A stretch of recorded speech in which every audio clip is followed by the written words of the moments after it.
Hello, everybody. So today we're back on the Amazing Podcast, and today I have a special guest. Give it up for Amazing. So today we are going to be discussing immigration, and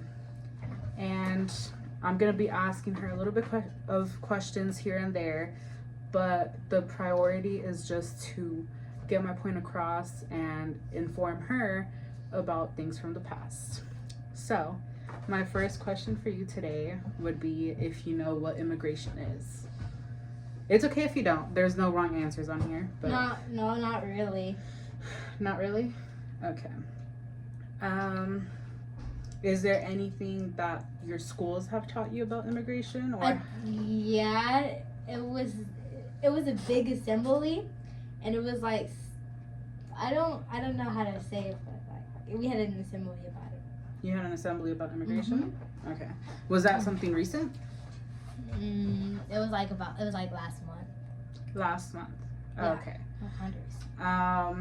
Do you remember anything that was said during that presentation or the assembly? That they were deporting people back, and that to stop the deporting, they were having protests about it and stuff, and schools were protesting. Different things like that. So the thing that Amazing is touching on, or that I recall that her school is doing, when ICE, which, do you know what ICE is by any chance or no? Kind of? Okay. So ICE is a immigration, I guess, officer that would come and basically just deport people back to wherever they came from due to them not having legal status or like legal papers here. So ICE was here in Bakersfield not so long ago, and that is why your school was doing your assembly, because a lot of people did get detained here. I think I read a news article that said that about 89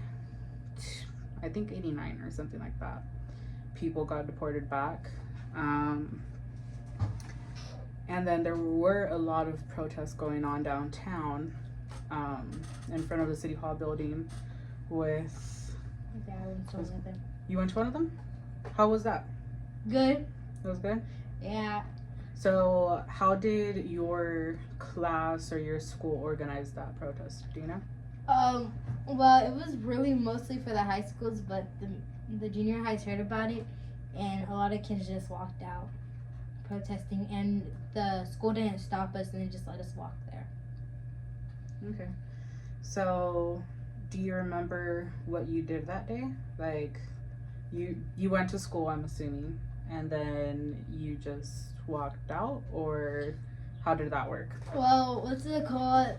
I didn't hear about it till like a few periods after, and then when I heard about it, like a lot of kids started walking out, and then I just walked out with them. Okay. I have never done a walkout like that, but I like that younger generations are able to do things like that and really like represent for people who can't go to those protests. But touching on that, I wanted to tell you a little bit about the Bracero program. And have you ever heard about what the Bracero program is? No. No? Okay. So the Bracero program is basically something that the government created for people who wanted to come from different places. So like, let's say Mexico or something. They were able to get legal or like temporary documentation for them to be here. So back in the day, they needed a bunch of field workers, but they didn't have any. So they offered that to Mexicans or just to a whole bunch of people who are not from the United States, because they didn't want people from the United States to, I guess, nobody here wanted to do the job. So who were they going to call? People who wanted to come here.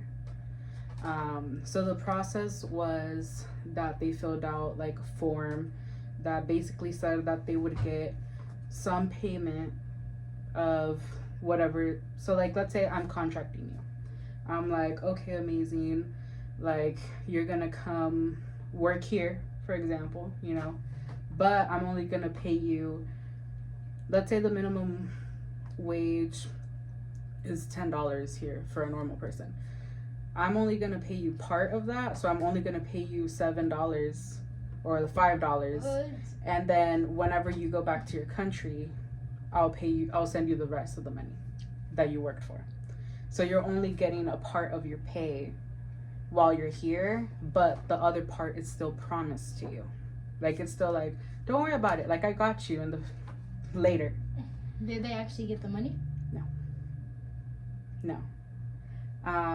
So the Bracero program, I believe it was established, if I'm not wrong, in 1942.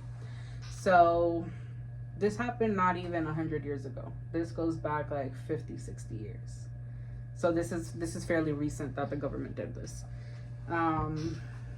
But basically what ended up happening was that people went through their whole process. They stayed here for, let's say I'm like, okay, amazing, that job's for 3 months, but at the end of those 3 months, you got to go back, right?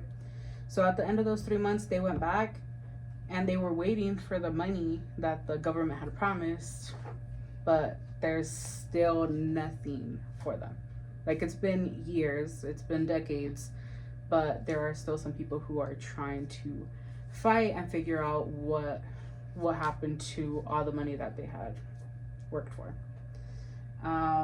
Another thing that also happened during the Bracero program is people,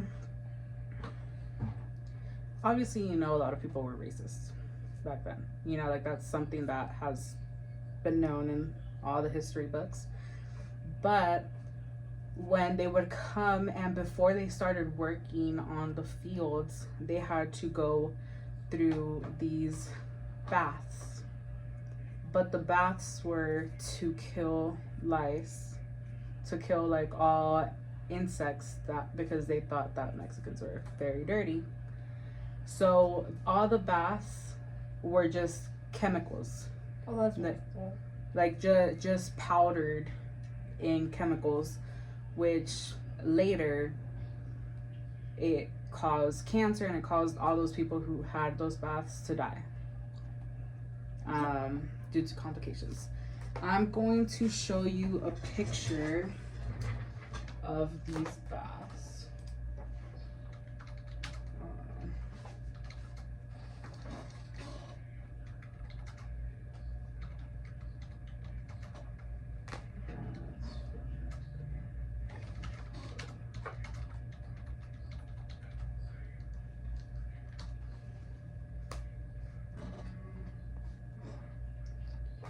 So these were delucing stations, and as you can see here, like, they were literally like sprayed. Like, it's as if I got this spray bottle and I was just like spraying it all over you.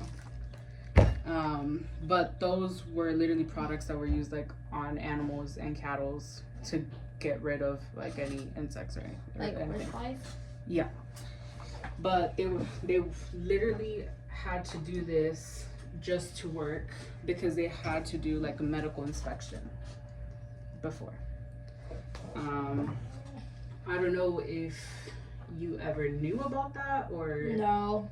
Is this the first time you're hearing about something like that? I never heard about that before. Yeah. Which is kind of tricky because it goes to show you that honestly our government just wants to be portrayed as this hero, because I'm pretty sure in all the history books that you've read or in all the stories that have been told to you, none of the things that were done by the US government to hurt or harm other individuals was done or said. It's always the US coming in to save the day, but in reality it's never like that. I did not know all that. Yeah.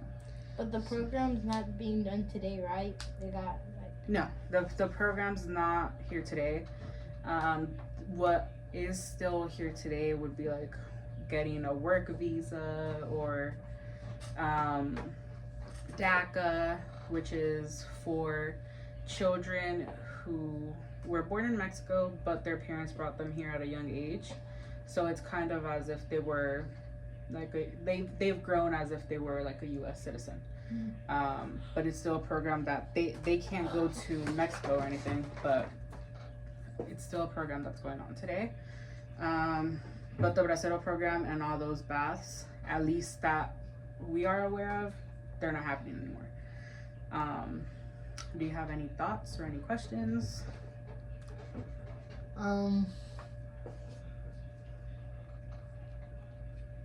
No, I don't think so. No? Did I teach you something? Yeah, you taught me something new because I never knew about that at all. Okay. And that's what we're here to do. And I'm glad that I was able to help teach you at least something, because I feel like a lot of people from this generation don't know what happened back then. So thank you for being on the podcast. I appreciate it. And then I'll also show you a quick video. And I'll link the video down below and all my resources that I use to help provide Amazing with all the information. But I just don't want to put that on the screen or anything, but I'll just link everything down below. So thank you so much for being here. I appreciate you. And until the next episode.